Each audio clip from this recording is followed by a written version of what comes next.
Okay, so welcome back to the network theory class. So this is lecture number 10. So in the last class, we discussed about what is node and what is a supernode, and related problems also we have solved. Okay, so we will have a quick review about the problems, and one problem which we stopped, which was incomplete yesterday. We will look into that, and in today's class we will continue with that, and also I will give you a little bit introduction to AC circuits. Okay. So AC circuits, so what is this AC circuit and all we will see. So as we have already dealt with many concepts, so it can be, it may be the reduction technique, to take the reduction technique. So the reduction technique, in that we have used delta to star or star to delta, delta to star, right? And even the source transformation technique is there, source transformation technique, and we have gone through simple KVL and KCL problems also, and we have seen mesh analysis and super mesh analysis, and also in the last few classes we have gone through nodal analysis and super node analysis. And here what we observe is, in all these discussion and all the circuits what we have considered, so there we had the bunch of resistors, okay, arranged in different networks or different manner, and for each network and few networks we had only the source, either as DC voltage source, okay, or in some circuits we have seen there is a DC current source, okay. And nowhere in the discussion we have included the inductor and the capacitor, okay. So whenever you take into consideration about inductor and capacitor, you need to excite them using the AC signal only, okay. Because as you take the frequency component, say for example if you take x of L, the reactance for inductor, it is simply 2 pi fL. So if you apply a DC source where the frequency will be 0, so then these things will not operate on such conditions. So the inductive reactance for this, it will be 0. That means even though if you use a DC supply for inductor, so it will act like a short circuit, okay. So that is 0 resistance. Similarly, if you consider capacitive reactance, so there it will be the inverse of that, right? So it will act like the open circuit. So these things we shall discuss in detail in module number 3, that is transient analysis, okay. So right now for AC circuits discussion, again we will come across the problems related to star to delta, delta to star, source transformation, and KVL and okay, mesh analysis, super mesh, okay. So whatever we have discussed so far, that is equally applicable to AC circuits also, okay. So now considering all these things here, so now if I look into the yesterday's class, so if I just give you the overview. So initially I discussed about the various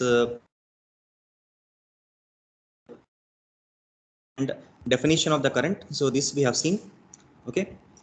And while applying the nodal analysis, okay, so what I said, so you need to assume that all the currents as outgoing currents, unless and until the direction of a current source is mentioned, right? So this I have shown it here as an example. You can go through this later once I share the slide here, okay. And one more condition is, if you find a voltage source, like this, what we have. So if that voltage source is coming in between ground and non-reference node, so then no need to apply KCL here, because always the voltage across that particular node will be equal to the voltage source value what we have mentioned. Okay, so here V1 will be always equal to Vx. So at the most we can apply KCL to V2 only. Okay, so this we have discussed. And coming to the one more set of problems. So this problem I actually wanted to give it as a practice problem. Okay, so now if you consider this here, uh, is the slide is visible to you? The contents are they Yes, clear? sir. Yes, yes, sir. So if you find any difficulties in reading the contents, so you can inform. Okay, so I am in full screen mode, so please you can unmute and you can ask. Okay. Okay, so coming to this problem, so here what is the thing mentioned here? So already we have this circuit given over here. So you have three nodes. So for node VA, so if you note down for node VA, so how many elements are associated with that, or how many branches are associated with that? So three branches are there, right? So here we have 50 ohm resistor, and here we have 2 ampere current source, and again here we have this 10 ohm resistor. And similarly if you look into the VB node, so again three branches are associated with this.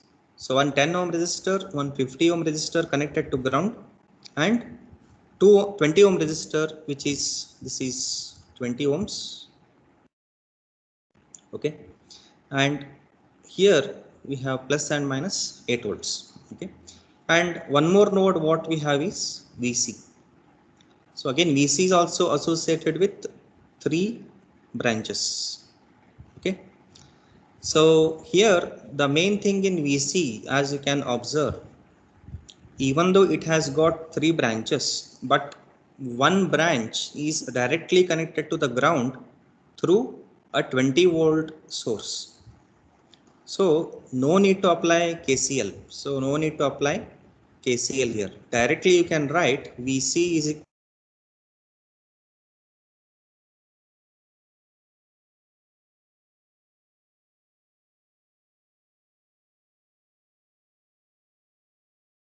the KVL or KCL or any other equations. Okay, so first you observe the circuit like this. Hardly it will take some 10-15 seconds. Then you make a note of that observation. Then you decide where you can apply KCL. Okay, so as it is already mentioned here, BC is 20. So we can see here the same thing is mentioned. So if you apply KCL to VA, node VA, so I will assume all directions as outgoing current directions. And since this current is already outgoing current, so what we get this equation. So if you arrange the terms and rewrite it, you will get equation 1. Okay, so how we are defining outgoing current here? 1 2 3. Okay, VA minus 8 divided by 50, VA minus VB divided by 10, and another current is 2 amps. No need to write again VA minus VC. Already a current is defined. In all the KCL conditions, what we will be doing?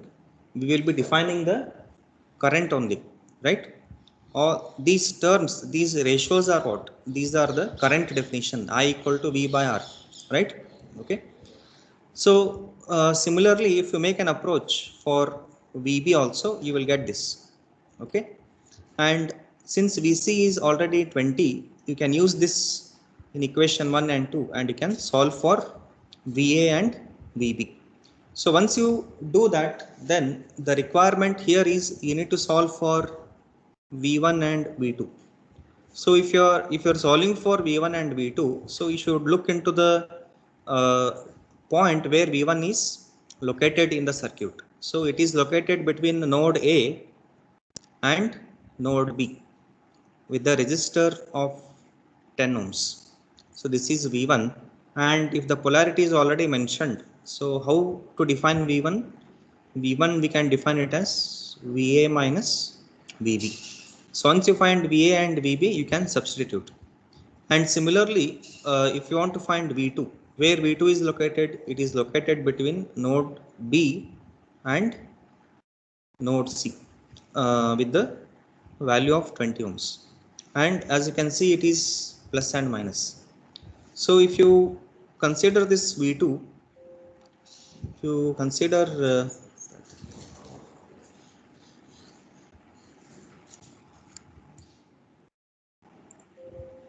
okay, just a minute.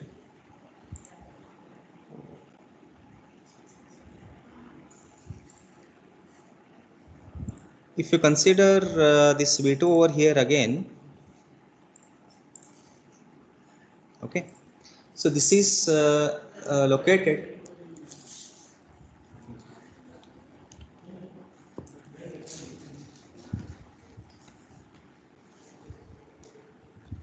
okay, so this is located in between the nodes B and C. So how to define this V2 now? So you can define V2 as VB minus VC. Already VC we have, so VB you need to find, so that also we have found. So apply the values and evaluate V2. So if you calculate V1 and V2, what we get is these two values. Okay. So this is the problem which I wanted to discuss. Okay.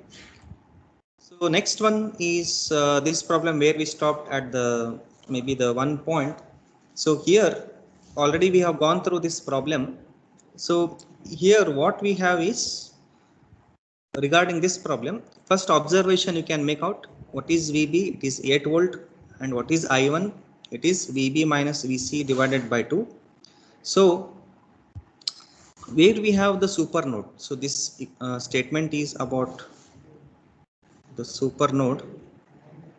So super node is present in between A and D. So you can write the constraint equation. This is the constraint equation. How to write the constraint equation? We have seen in the super node introduction. So you have to subtract the voltage, node voltage, which is at negative polarity from the node voltage, which is at positive polarity. Right, so that should be equated to the voltage value here. So no need to apply KVL here. Okay, so don't go for KVL, direct by observation method you follow that. Okay, so if you do that, then you will get that easily. Okay, so this one is going to give us VA minus VD equal to 6I1. So this is the constraint equation. And once you identify that there are two nodes which are falling in the super node, so you need to apply KCL to the independent nodes. So we have two independent nodes, B and C, right? So if you apply KCL at B, what you get is VB is equal to 8 volt. Why it is 8 volt? Because this node B, even though it is connected to 3 branches, but one of the branch is connected to the ground through a direct voltage source.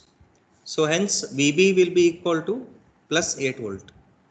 In case if we have the polarity like minus and plus, then we could have written VB equal to minus 8 volt, right? So now it is plus and minus only, so you can write VB is equal to 8 volts. So is that clear? So if you have any questions till here, you can ask.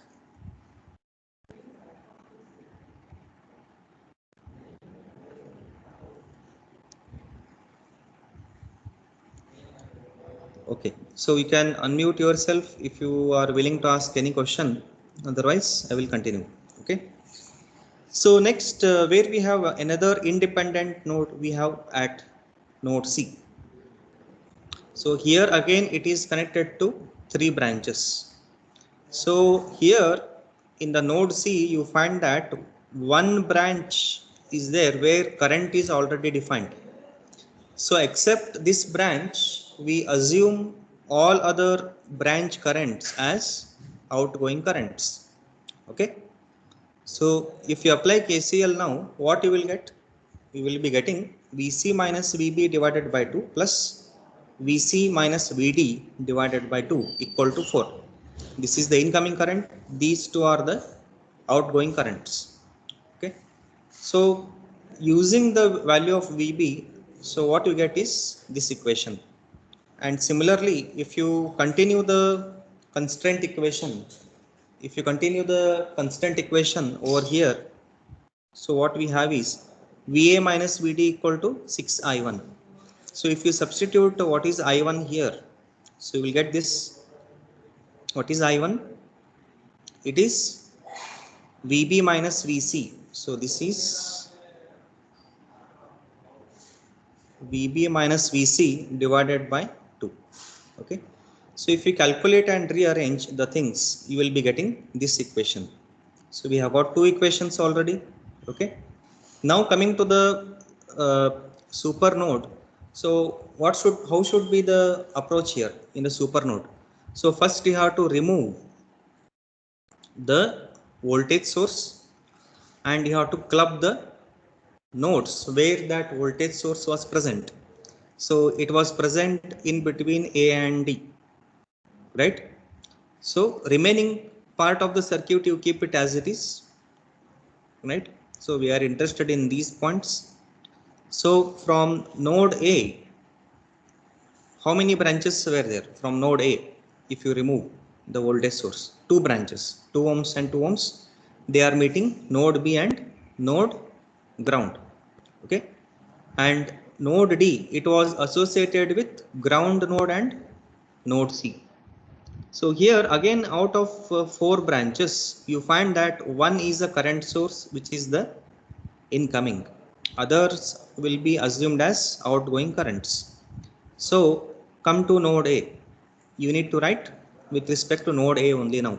So VA minus VB divided by 2, then VA divided by 2, then plus VD minus VC divided by 2 equal to 3VC. So that you have to write. Okay. So is that clear now to everyone? So if you consider this, okay. So here once you continue, so you will be getting this equation. So in this equation, as you can see, you have this terms coming, and once you rewrite and arrange the things, you will be getting equation number 3. So now if you solve equation 1, 2 and 3 in terms of VA, VB and VD, so what we get is these values. Okay. And what was asked in the question, you have to solve for VC and VD, right? Okay. So if you consider the entire equation, we will be solving in terms of, not this one, VA, VC and VD. Okay. So there are 3 terms, but they are not in what you say a linear manner. We have A, C and D. So you need to use equation 1, 2 and 3 in the calculator and solve it for 3 unknowns. So you will be getting this answer. Okay. So fine. Is that clear now? So if you have any questions, you may ask. So once this is completed, next I will be going to the AC circuit analysis. If you have any questions, please ask. Please proceed.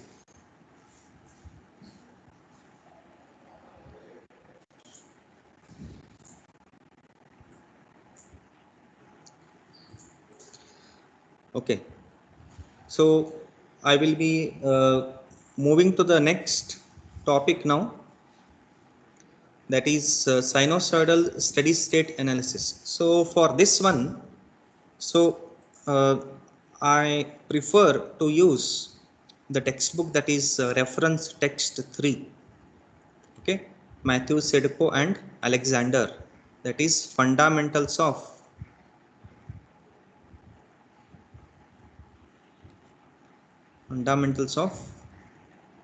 electric circuits by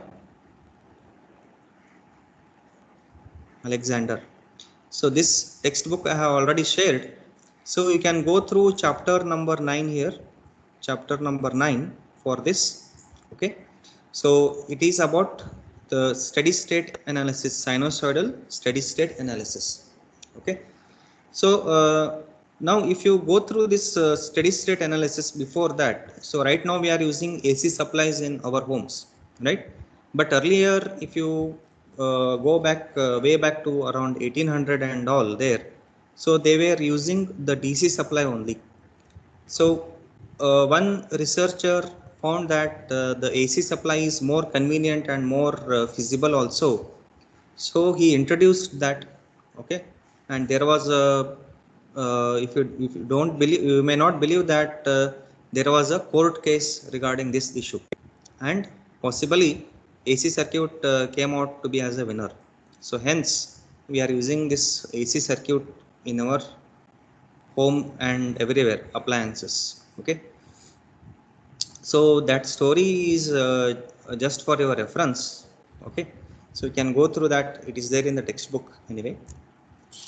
Now the main requirement in our network theory is, so until till now we have seen the excitation something like I might have written like 10 volts, and we had only the resistive networks, right? So now if I introduce the capacitor and inductor, then how to determine the V of t and I of t here? So earlier we used to find something like only V and I. Now it is something like V of t and I of t in time domain. So this is called as time domain, because we will be calculating a parameter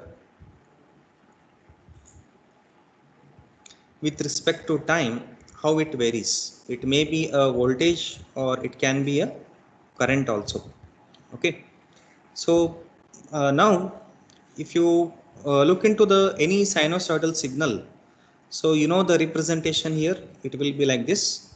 Okay, so there are two signals which have been shown, that is V1 and V2. So we know already how to define these V1 and V2. So there is there are some conventions. If you use like small V1, they are used for AC signals only. So if you use capital V, that is not for AC signal. Okay, so this is how you have to differentiate.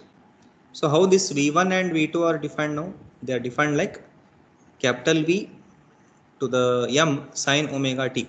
So where Vm is the amplitude, so this amplitude, what is the maximum amplitude here, and omega t, so this omega t, it represents what? It represents the angular frequency. Okay, and usually it is measured in radians per second. Okay, so if you don't want to measure in radians per second, instead of omega t, you have to just use t, that will be in terms of seconds. Okay, and now the same thing is elaborated here. You can see here what is V of t. It is defined as Vm sine omega t plus phi, where Vm is what? It is the amplitude of the sinusoid, omega is the angular frequency, and phase, phi is the phase. So phase means it can start like this, one signal, or another signal, it may start somewhere like this. Okay, so there exists one more phase difference, or some signals may start like this also. Okay, So there are different phase values what you can observe. Okay, but we are not interested in this. So first you should understand these parameters: amplitude, angular frequency, and phase. Usually phase is very rare in our discussions. Okay, so we are almost limited to Vm sin omega t only, or Vm cos omega t also. Okay, so here is an example how we can identify a periodic function and differentiate between the two different signals having two different phases. Okay, so just go through this anyway. So now if I take an example, and before I take an example here, so let me give you few trigonometric relations. So few trigonometric relations you need to keep in your mind. Just make a note of that, those trigonometric relations. You can write here a note. Okay, so totally four trigonometric relations you need to remember. First one is minus sine omega t is equal to sine omega t plus or minus 180 degree. That means if you have a signal defined in negative, so you can convert it into a positive signal also.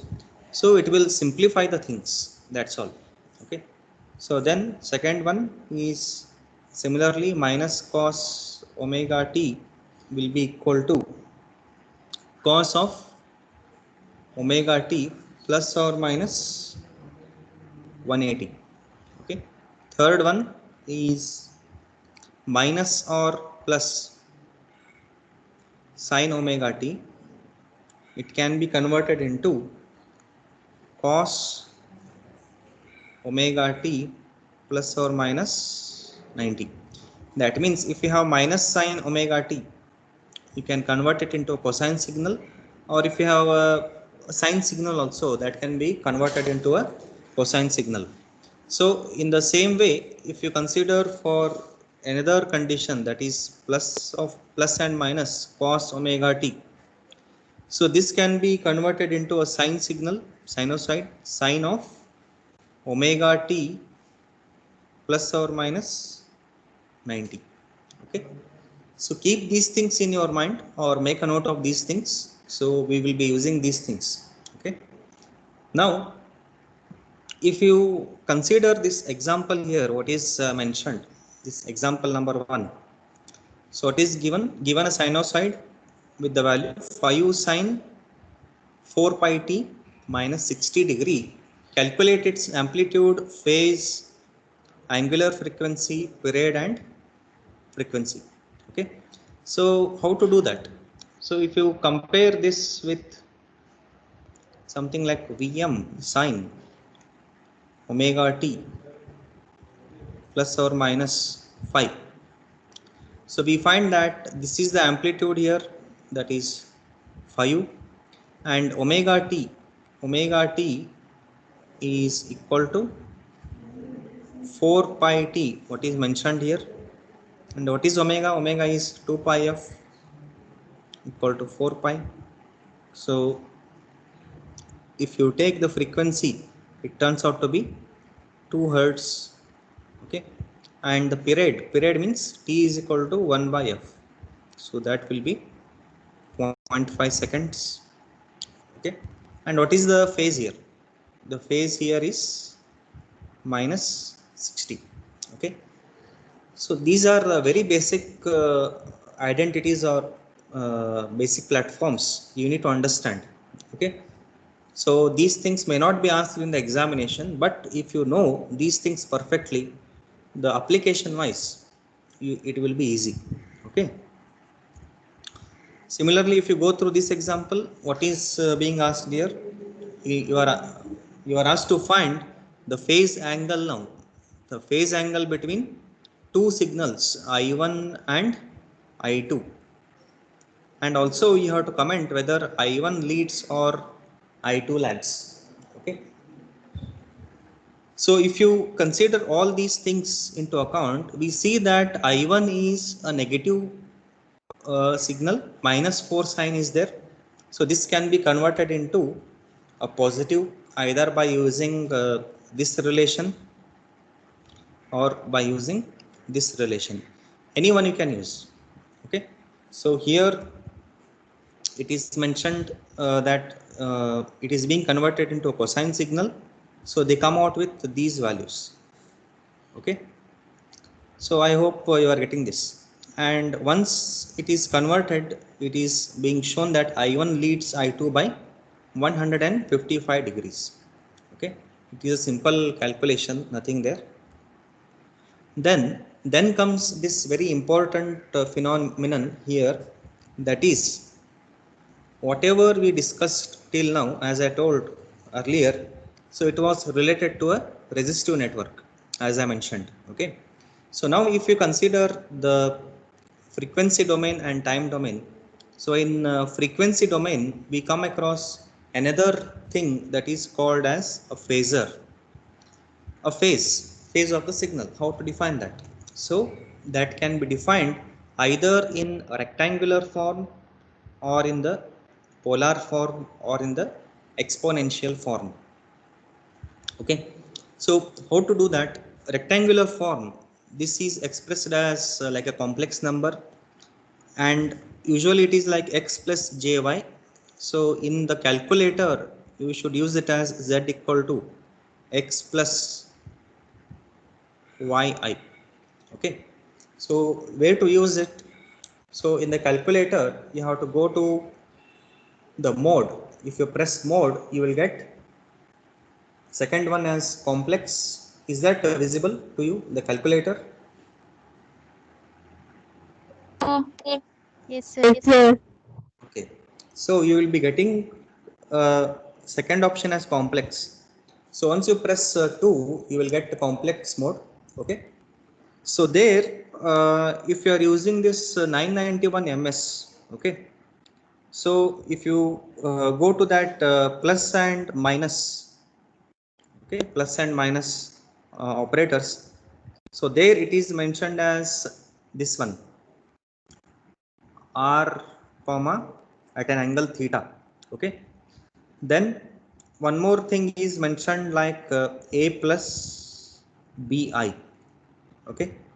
So this you can use it with the operator shift also. Okay. Say for example, if I want to type 2 plus j2 in calculator, how it is mentioned, 2 plus 2i, you have to go to complex mode. Make sure that you are in complex mode. Okay. You have to press 2 plus 2 and shift of I, so that I is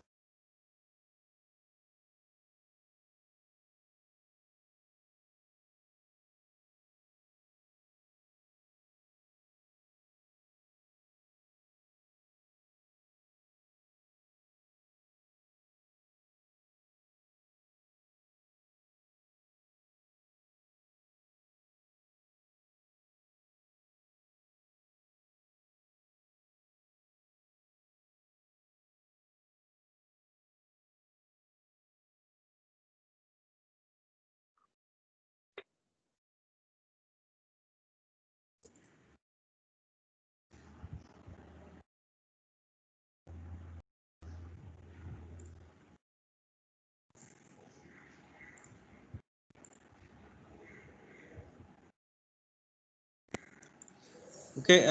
Am I audible? Yes, sir. Okay, so there Yes, was a sir. network problem, I guess. Okay, fine.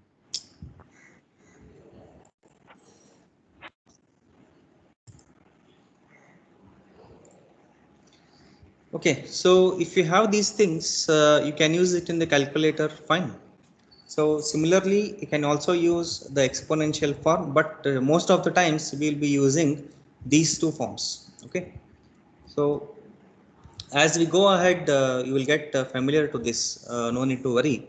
So if if you have already used this, then it is good anyway. Say for example, now if I ask you to evaluate these things here, this one and this one. So how to do it in the calculator? So you have to go to the complex mode. Okay, so there you can type 5 plus 2i. So make sure that you are using these brackets, not this one, this bracket, and again in the bracket minus 1 plus 4i, and minus in the bracket you can write 5 at an angle 60.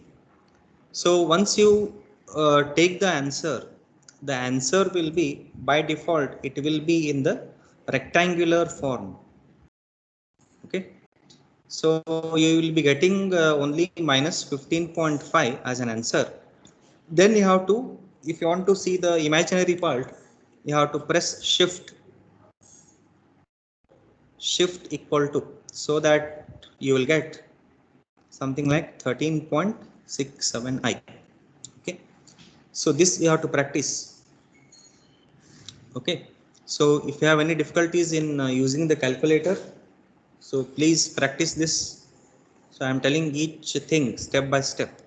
Okay, and in these cases, these kind of cases, if you consider, so here what you can do is you can use the numerator part first and take the answer as it is, then take the denominator part, divide it, you will get one answer, then add it to this, so that you will be getting this answer. So please practice these two very small activities. Okay, because I have mentioned the answer also here, so please cross verify the things. Okay, so remember, in the calculator you will be getting, by default you will be getting the answer in rectangular form. So if I want to convert it into polar form, what you can do is you can just press answer ANS, and you can use shift answer followed by shift followed by this plus button. So there you have this notation, that is R at an angle theta. Okay, so once you use this, you will be getting the answers in polar form. Okay, so you can cross verify that anyway. Okay, so let me check whether it is recording or no.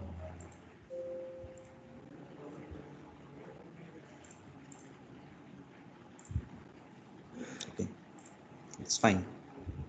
So now if you go to the next thing, so you should be aware of these mathematical operations.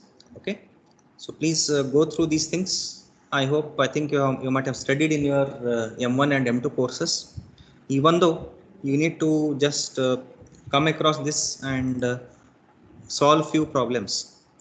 Okay, so please go through these addition, subtraction and all. Okay, so at the most it will be helpful at the end of the calculation in the program, sorry, in the problem. Okay, so next this is a very important part here. So if you are looking for converting a sinusoid to and from the time domain to phasor domain, so how to do that? So see what is the necessary to do this, because see here, if I mention a circuit, having something like Vm cos omega t plus phi as an input, and resistor, capacitor, inductor, if everything is there, and if I ask you to calculate the current through this, then everywhere you need to use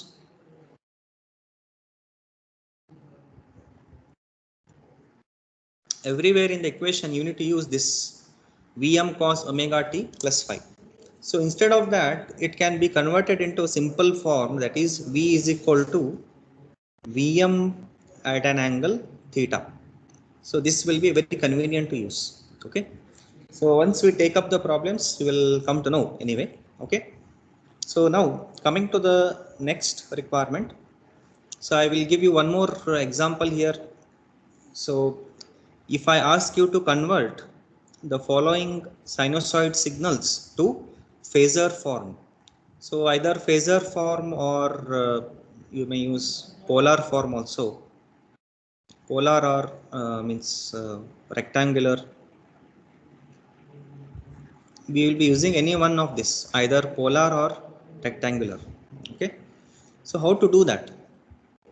So we know already this signal, if you consider, for instance, it is 6 cos 50t minus 40. So what if you compare this with Vm cos omega t minus phi? So what we will be getting? Vm equal to 6 and phi is equal to minus 40. Phi or theta can be anything. Okay. So this I can express in polar form as 6 at an angle minus 40. So if I ask you to convert it into rectangular form, so how to do that? So this one you can convert it into using the calculator in complex mode. So you can type 6 shift. So you can press shift, and here above this, here you find an angle.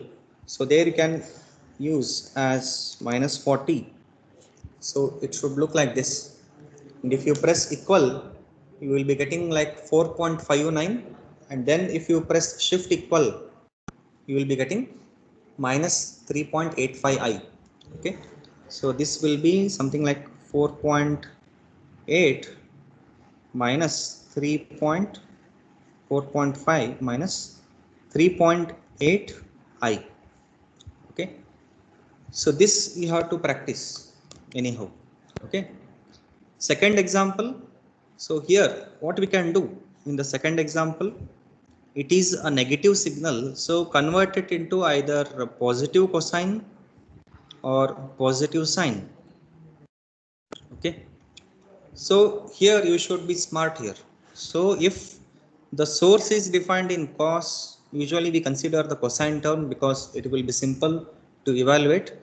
So preferably this is preferred to convert any signal sine, negative sine or positive sine into positive cosine. So how it is done? So we know that minus of sine A is cos A plus 90. So what is the value here? 50. 50 plus 90 you have to do. So what you will be getting is 140. That's all. Okay. So it will be very simple now, right? So here you find that magnitude of the amplitude will remain same, only the phase will change. Okay. So I hope you are getting these things. So you should be aware of these trigonometric relations, these 4 trigonometric relations. Okay. You make a note of this wherever you sit, you paste these things daily. You have to see these equations. Okay. So it should be in your mind. And in the examination, what you can do, you can just reproduce this in the rough page, last page. You can make a note of that, and if it is necessary, you can use it. Okay. So similarly, if I go to the one more example here, so what is asked? So you have to transform the sinusoid to corresponding phasors. Okay. So it is a reverse one. The phasor value is given to you. You have to get the corresponding. This is A. This is B. Corresponding sinusoid value you have to get. So amplitude is 10 cos omega t. So why it is 210? 180 is added here. It is in minus, so it is taken as positive. Okay. Otherwise, if you want to keep it in minus, you have to get the, instead of cos, you have to define it in terms of sine. Okay. And similarly, now this is given. So what to do? So the thing is, the steps are given. So you are not doing this. Since you have the calculator, simply you are converting a rectangular form into a polar form using the functions available in the calculator. So if you do that, you will get 13 at an angle 22.62, right? So this you can define it as 13 as the amplitude, 22.62 as the phase. So we don't know about omega value here. Okay, so we can keep it as it is. Okay, so is that clear to everyone? So if you have any questions, you may ask.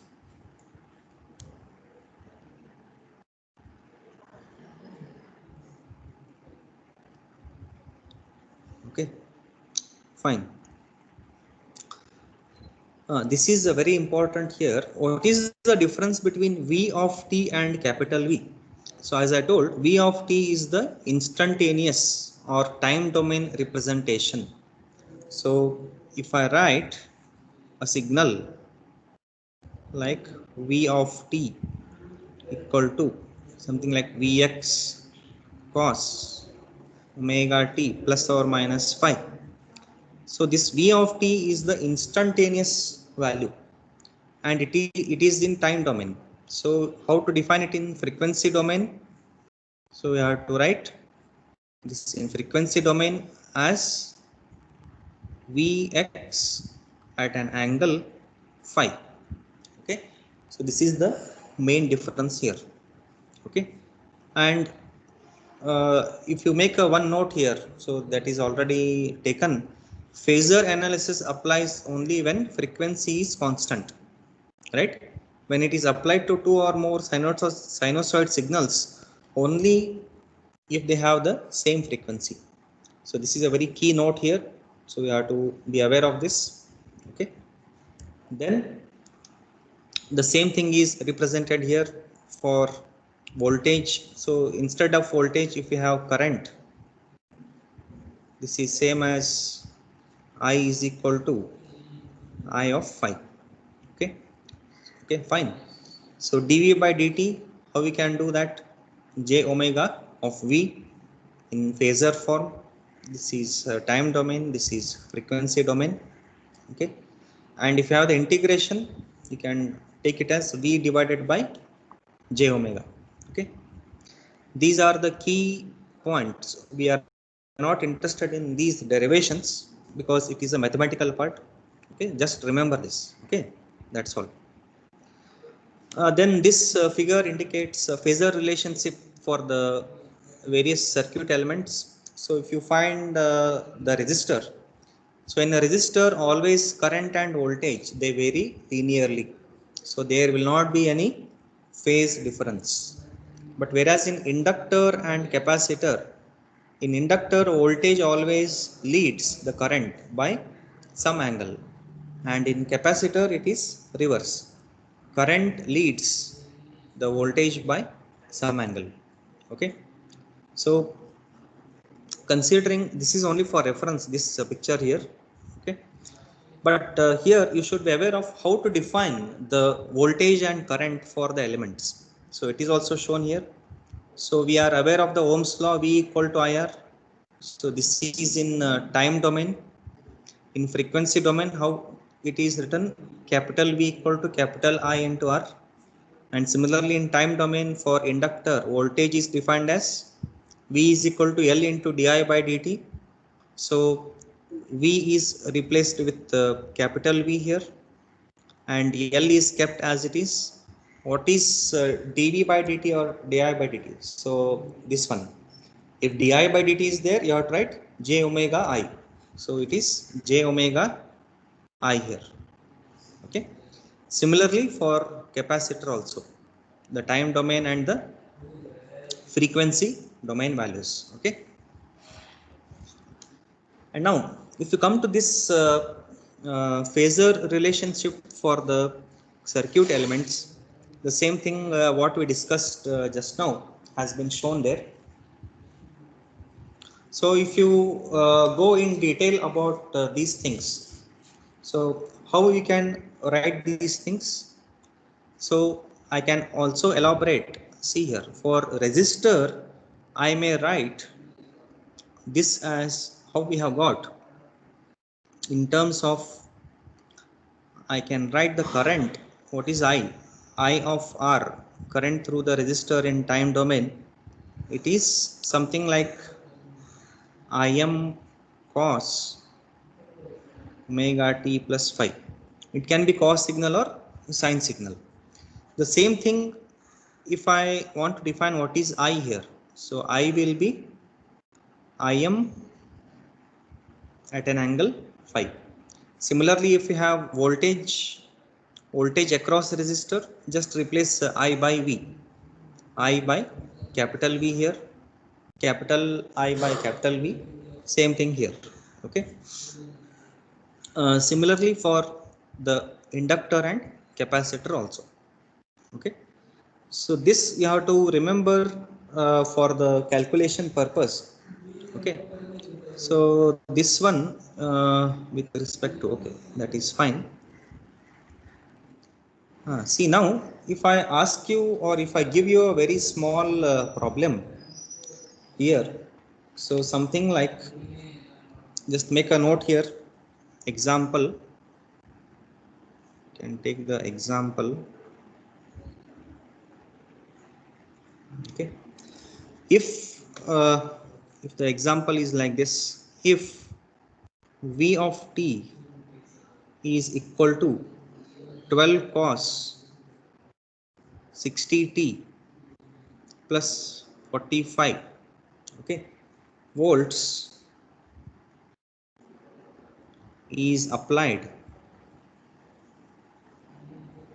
if it is applied to an inductor, to an inductor of 0.1 Henry, 0.1 Henry, then you are asked to find steady state current, find steady state current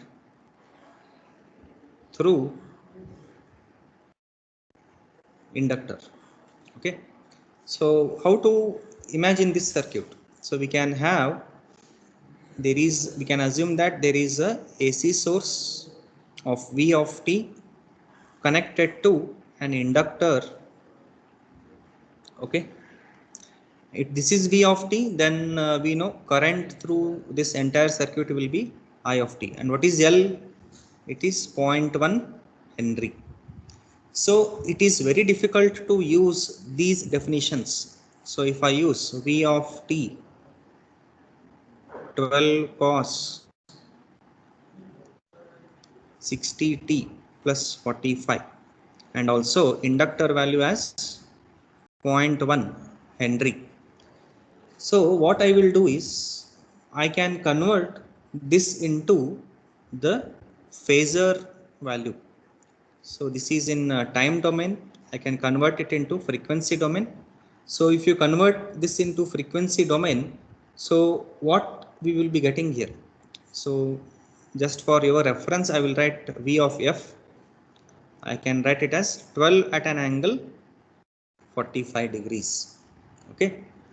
So this I can use it here, the supply value as 12 at an angle 45 degree. So this will be very simple to calculate rather than in this domain. And similarly the inductor, this can be converted into what now? This can be converted into equivalent impedance. So how to do that? We know what is X of L. It is 2 pi FL. So comparing this equation, so what we get, you can compare here, so that what you will be getting is, we find that omega is 60t in the above equation. So if you define this omega as 60t, what is omega? It is 2 pi f. So if you take this, if you equate this, so you find that the omega value is equal to 60. Omega is 2 pi f equal to 60. So if you want to find the equivalent value, so frequency, in frequency domain, it will be 60 divided by 2 pi. So if you check out this, okay, then you can get the value of the equivalent value of the inductor. So equivalent value, what you will be getting? So equivalent value of the inductor will turn out to be as J6 ohms. Okay. So how this can be obtained now? J6 ohms. So here I have shown you already J omega Li. So this one, okay. So you can use the calculator and you can convert that into the equivalent value. Okay. So how to get this into this point? L is equal to J6 ohms. So to do that, what you have to do is, so we know L is can be defined as J omega L. Okay. So we want in frequency domain, in time domain, we have this. So J multiplied by omega is how much? It is 60. And L is how much? It is given as 0.1. So if you multiply this, you will be getting J6 ohms. Okay. So this is how we can calculate the L value.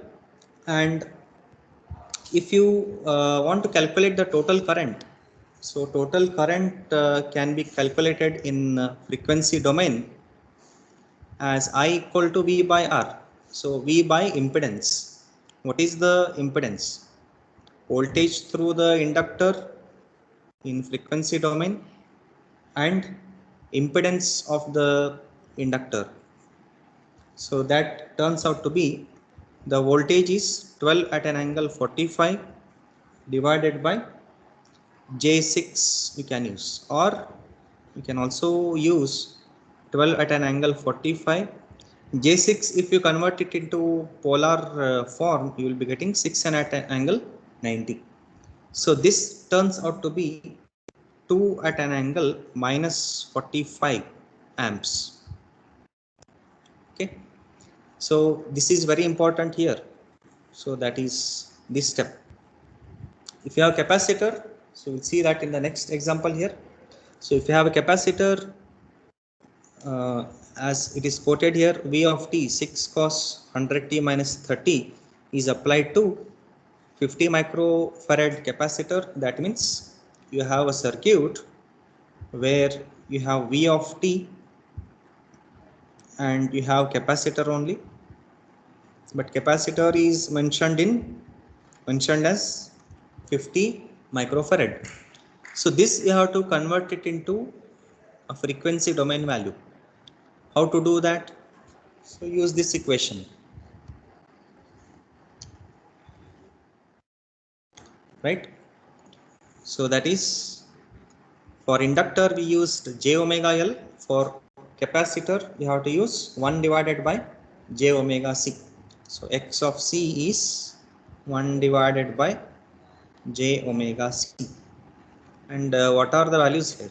So the values are omega is 100 and C is 50 micro, 50 into 10 to the power minus 6. So calculate that, you will be getting the value of x of C. And similarly, what will be the value here? 6 at an angle minus 30. So divide that, you will get the current through the capacitor also. Okay. So that they have given it in the form of time domain again. Okay. So practice this also. Fine. Now, if you look into the impedance and admittance relations, so impedance, how we define for a resistor? So we take it in the form of ohms. Z is equal to V by with R plus JX form. So there will not be any imaginary part in the resistance. But if you consider the capacitor and inductor, so you can define the real part and imaginary part. So X is the imaginary part and R is the real part. Okay. So if you consider the impedance and admittance will be 1 over Z. So if the current is for admittance, it will be the admittance in terms of current and voltage, it will be I by V. If you consider the relation V equal to IR, okay. So this R, if I replace with Z impedance, so that will be V by I. If I define Z is equal to as an admittance, so this will be I by V. Okay. So if you consider this one, Y will be equal to I by V. Okay. So they are the simple relations, and here is the table which you can use if you want to calculate the admittance and impedance. So for earlier problem we have used this equation, and second problem we have to use this equation. Okay. And this is very important here, this relation. Please make a note of this 3 star. Okay. So here you can see that if you are using an inductor, so with the DC supply, what will happen to omega component? It is 2 pi f. If frequency is 0, then the impedance will be 0. So 0 impedance or 0 resistance, it is indicated by what? Short circuit. But if you have some frequency, some finite frequency or higher frequency, it will show some impedance. So that means you can use it as a open circuit. Okay.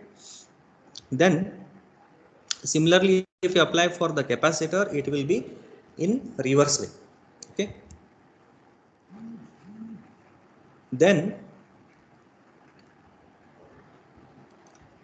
what we do is, after converting the time domain into frequency domain or vice versa, so we can use this for using or evaluating a circuit using the either KCL, KVL, star delta or source transformation. Everywhere we can use these things.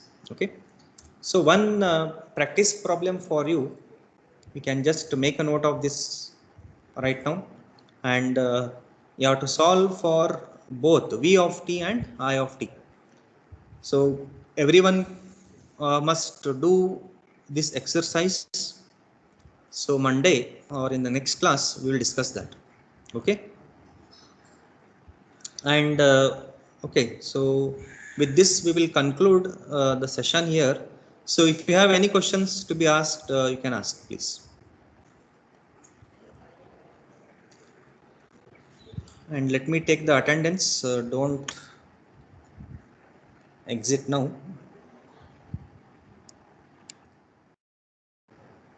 I will be sharing this slide. You can use this for reference.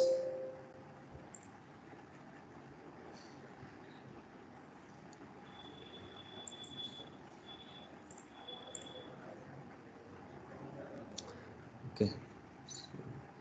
Yes, if you have any questions, you may ask, please.